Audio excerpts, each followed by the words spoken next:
Hello, friends. It's Aunt Nikki of Your Story Hour, and it's time again to read our next chapter in Too Much Salt and Pepper by Sam Campbell. And it also says on the front, two porcupines with prickly spines who make you laugh and think. So let's get to our story, shall we? Oops. You know what?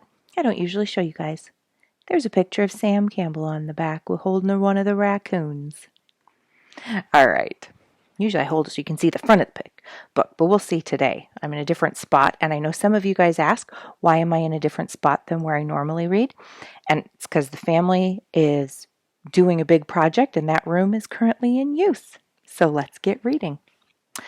Chapter 7, Fweet, Fweet, for Fairy Service. Inky's abrupt behavior did not banish our sympathy for Salt, however. This little fellow's mental suffering was too obvious, too real. It was a disconsolate porcupine that met us that night when we returned from our fruitless search for his mate. We could hear his mournful cries long before we reached the island. He was at the landing waiting for us, as if hopeful that we would bring news of Pepper. He followed close at our heels as we walked up the path, talking his sorrow in a way that made us kneel beside him frequently to pet and comfort him.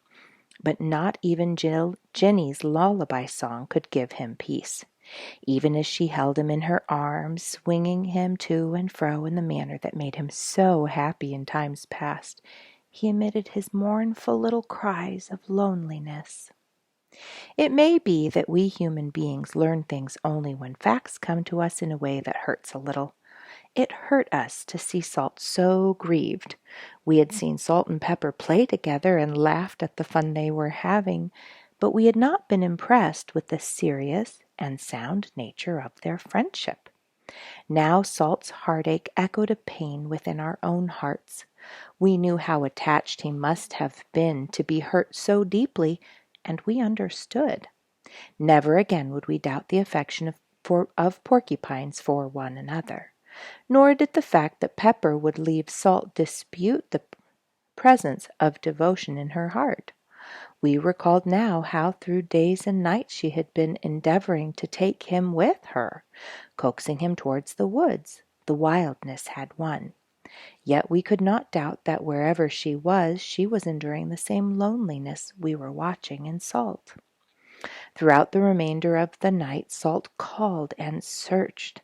We heard him under the house. We heard him in the far corners of the island. We heard him high in the trees.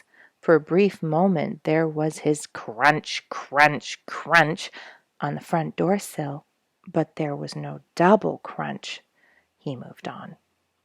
He gave the screen door such a dispassionate passing scratch, took only a half-hearted bite at the floor joist, then wailed on as he explored the dark corners under the cabin. Dawn found him tired by his ceaseless searching. He climbed to a favorite spot on the cabin roof and sought to lose his sleep in sorrow. But even then he would arouse occasionally and give a pitiful call, beginning high and descending in tone until it ended in a little groan of hopelessness. Pepper did not return, and the experience marked the beginning of maturity for Salt. His baby days were gone. He was an adult porcupine now, and must live as such. There were larger problems before him than just to pester us, though he found most effective ways to carry on that, too. Passing days silenced his mourning, and in many ways he showed happiness again, but he was never the playboy porcupine he had been. His affection for us was not changed in the least. He would nestle in our arms, climb to our shoulders, sleep in our laps, and he came regularly for Jenny's lullaby ceremony, which he loved. But he was very quiet about it all. "Salt will not be with us long, I think," Jenny said. "He is doing the same things Pepper did before she left." It was now over 2 weeks since the disappearance of Pepper. We found Salt exploring the extremes of the island, and sometimes in the shallow waters looking and sniffing towards the mainland. Often he lay on that low limb of an oak where Pepper stayed so much, staring out into the darkness and silence of the night. Certainly that mysterious something in nature or within himself which dictates the moves of animals was hard at work. We were not surprised one night when we returned from a canoe ride to note Salt was not at the dock to meet us. He did not answer our calls.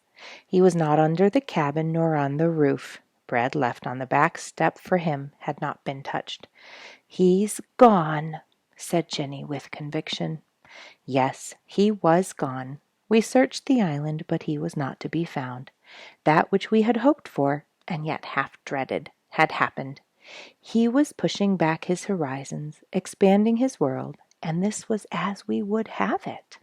"Goodbye, Salt," we called into the night towards the mainland. "Goodbye, and remember that means God be with you." We searched but little for Salt and Pepper after that, though every porcupine we met in the woods during those days was addressed by their names. Many reports were brought to us by people who knew of our pets. A timber cruiser had seen a porcupine near an old deserted cabin and was startled at the animal's friendliness.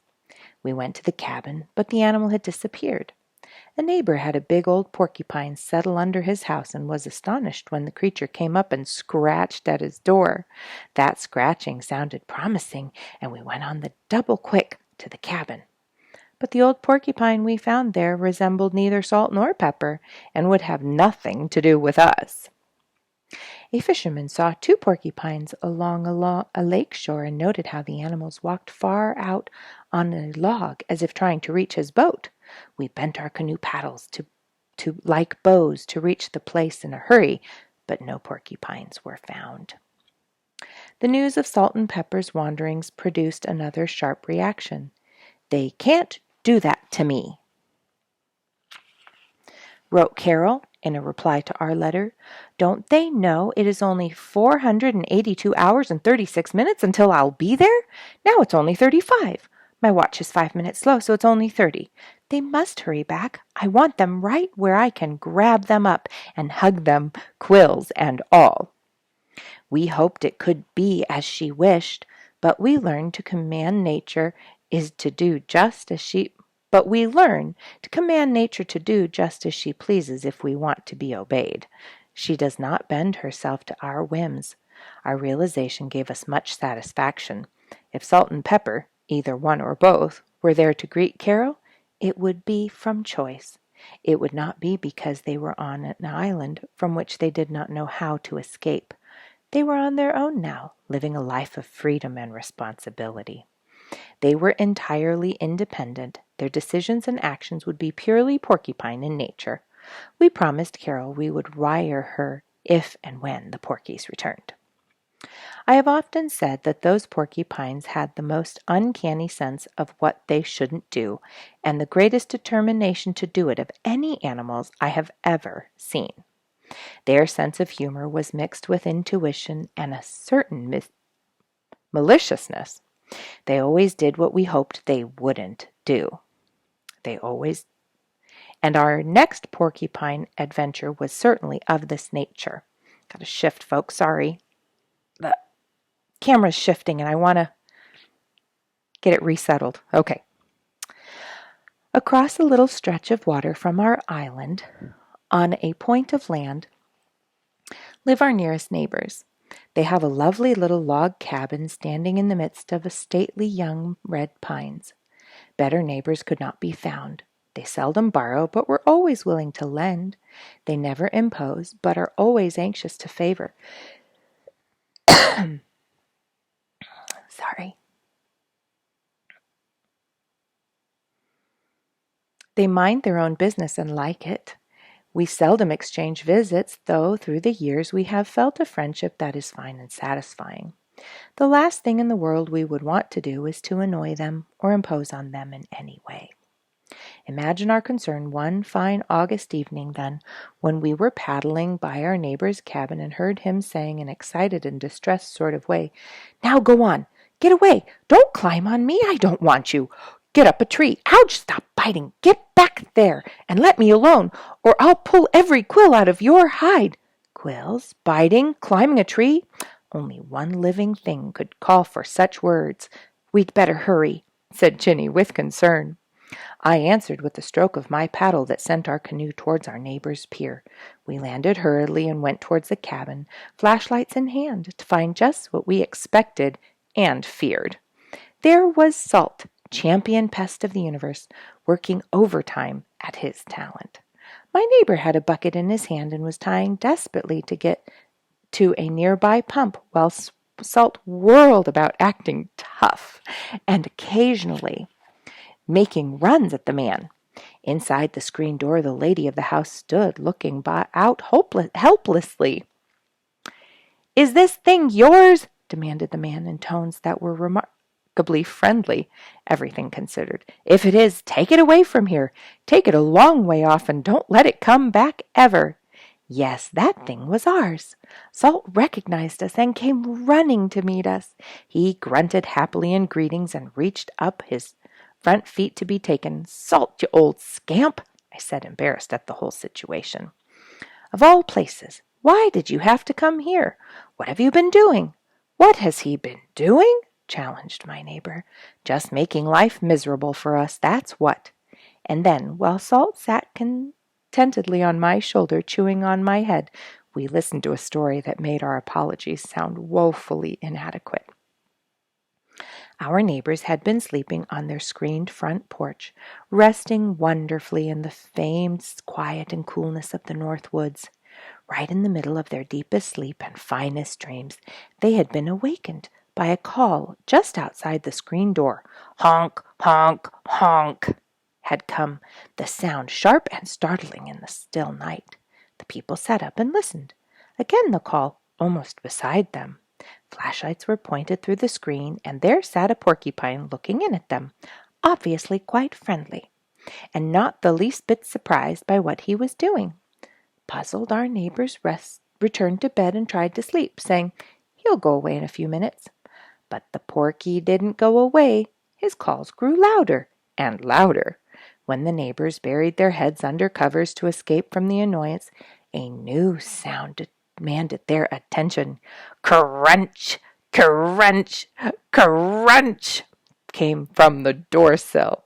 Flashlights were brought into play again, and the man looked upon great slivers of wood being bitten out of his house. The blamed idiot was trying to chew his way in. My neighbor almost shouted as he told the story. He beat on the floor to frighten the porky, but Salt wasn't afraid of that. He had heard me do that so often. He knew there was no danger. Next, Salt demonstrated his ability as a screen scratcher. He clawed and clawed until my neighbor thought the screen would be ripped to ribbons. In one way or another, our pesky porky managed to keep our good neighbors awake all night long. The only relief they could get was by throwing some water on Salt, after which he would disappear under the house for a while. But they would hardly have time to close their eyes until crunch, crunch, crunch, scratch, scratch, and a few honks would awaken them again. When daylight came and my neighbors were moving about their yard, tired from a sleepless night, Salt wanted to play. He ran at them, tried to climb on them, and acting tough about their feet, and placed himself right in their way wherever they wanted to go. Were there, by any chance, 2 of them? I asked rather timidly, grieved at their discomfort, but still anxious to know if Pepper were around. "Thank heavens, no!" thundered my neighbor. "One is enough. One is too much. Take him away from here, and if I ever see him again, it will be soon enough." We carried the contented Salt down to our canoe and paddled towards our island, calling back our apologies as long as we could make ourselves heard. "Salt, you big bum," I said to the precious pest as he climbed over my feet, talking his happiness constantly. "Don't you understand? That is the one place you shouldn't go. Those people are friends. They are perfect neighbors, but they didn't invite you there. We don't care what you do to us, for we are interested in studying your ways. But they are here to be quiet and to rest. Why in all this forest did you have to go there?" But Salt kept right on honking his happiness, and took a bite at the railing of the canoe and another at my boot, just to show he wasn't listening to a thing I said. I looked at him hopelessly, and found myself murmuring in inky style, "Ah, balsam juice." And that night a telegram went to Carol with the simplest message: "Salt has returned." Our Porky was happy to see his island again. He grunted as we approached the boathouse. He grunted more enthusiastically as he climbed ashore. He went up the trail to the cabin, grunting and grunted more over the bites of food we gave him. There was no question but that he was glad to be back home. "Then, you old pest, why don't you stay here if you like it so much?" His answer came the next morning. He was gone again. We called him at breakfast time, but there was no answer. We searched an empty island once more. "If only he doesn't go back there," said Ginny, indicating our neighbor's cabin. I just groaned. 2 days passed in which nothing was heard of our Porky. We had found time to read, to photograph some birds, to see the wild asters blooming in the water's edge. Then, in the cool of a still evening, came a call across the water. "Ho, there!" It was the voice of our neighbor. Ginny and I looked at each other with apprehension. "Ho, there, Campbells!" The call came again, and we could not dodge the fact that it was for us. "Yo, we hear you!" I called back, dreading what I knew what was coming. "Well, come and get that low-down pest of yours." The words came in staccato, with a definite feeling of exasperation in them. "Okay," I called back, trying to be cheerful. "Sorry, I'll be right over."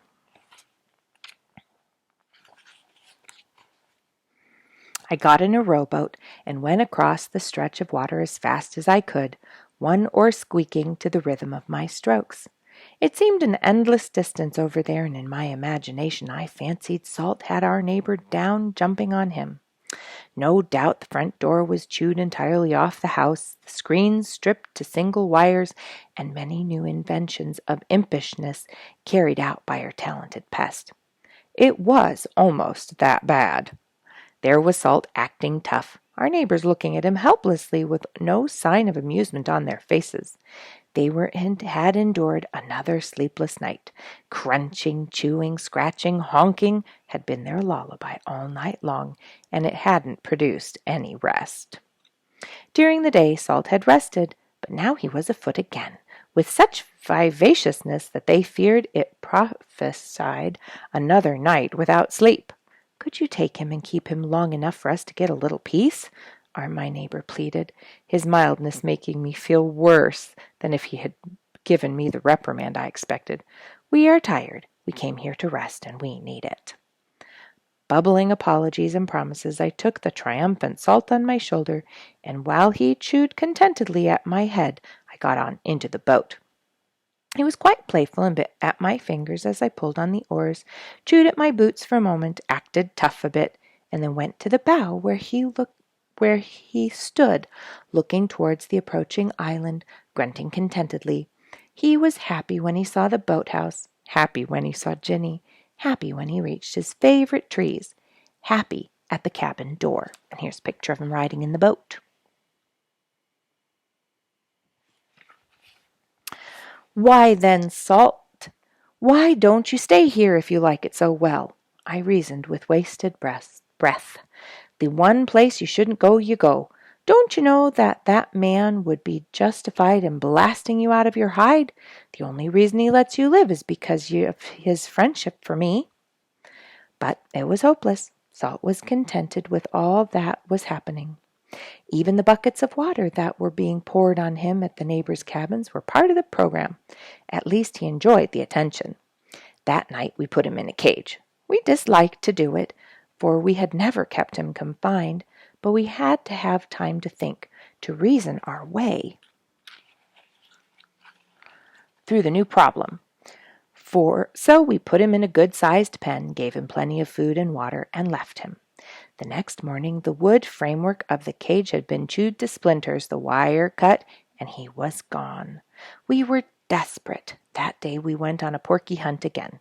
We walked the trails in the forest back of our neighbors. We cruised the shores, calling for Salt, trying to capture him before he went pestering again. Our efforts were utterly useless. Not a sign of him did we see. Hoping against hope, we said perhaps he had gone in another direction this time, but we knew he hadn't, and he hadn't. Yo-ho, Campbell's! Yo-ho! The call came clear and compelling. It was early morning, and we were at the breakfast table. He's over there, said Jenny resignedly. Yes, I said, and it's early morning. Those people do not get up early.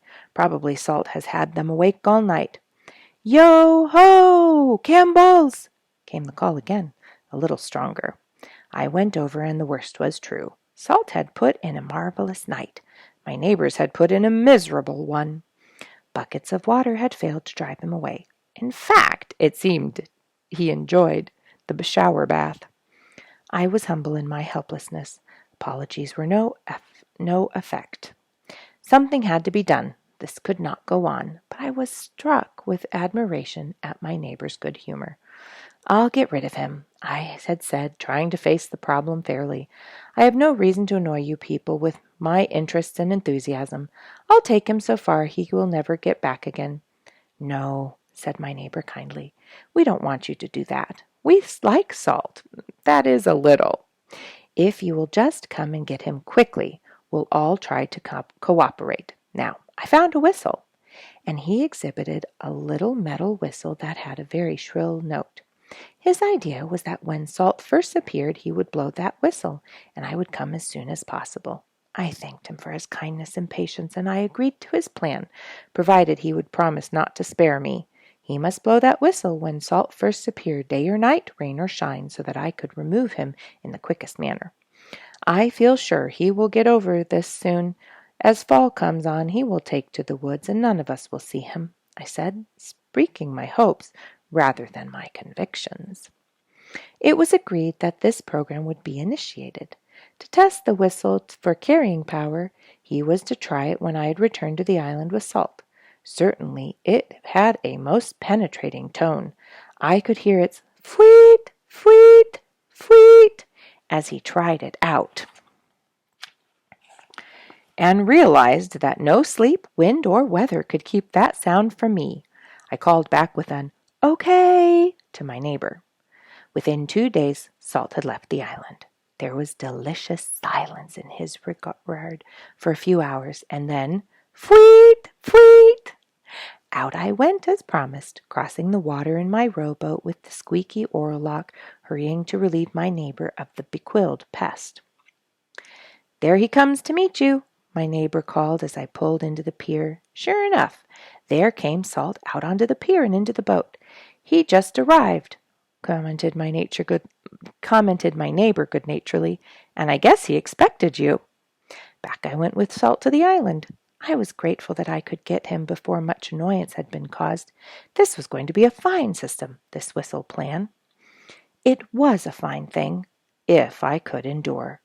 For Salt got it into his head that this fairy service was installed for his special benefit. It was his way of getting back to the island.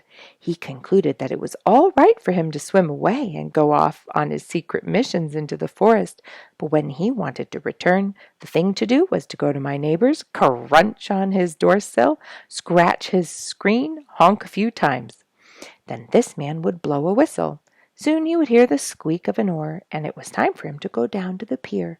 Now this boat would come with me in it, and he would get in and have a fine ride back home again. It was all wonderful for him. But I was in the same position my neighbor had been. I was begging for sleep. That whistle blew incessantly, it seemed to me. I heard its fweet, fweet in the middle of the night, at high noon, in the early morning, in the midst of rain, and I heard it in my dreams when I had a chance to dream. Once I tried a desperate move. I took Salt away around to the opposite shore of the lake and turned him loose. From here, in order to reach my neighbors, he would have to swim through at least a half-mile of water or walk around a great swamp a distance of 3 miles or more. From my knowledge of porcupines, I felt sure he would not do either. He would establish himself in these new woods, and there he would settle down. I wouldn't see him any more, but even that seemed desirable under present conditions. 10 days of peace reigned in the sanctuary. Days were quiet, nights serene.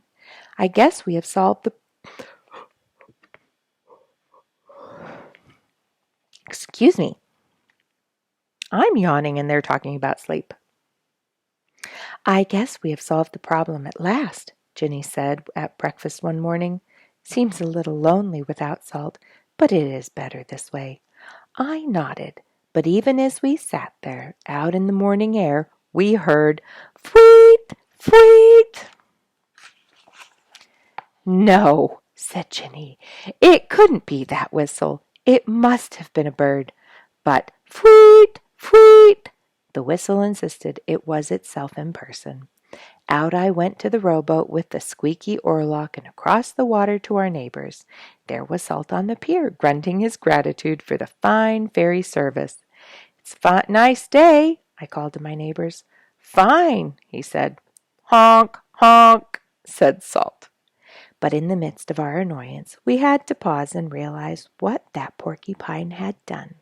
At least a 3-mile walk through difficult brush-filled woods was necessary to bring him back to this cabin. He had performed something little less than a miracle for a porcupine in thus finding his way. His homing instincts had guided him over ground where woodsmen would have had trouble in traveling. His coming back was a remarkable thing, even though we would rather he had not done it. The end of chapter. Come back tomorrow for another chapter. Take care, you guys. Bye.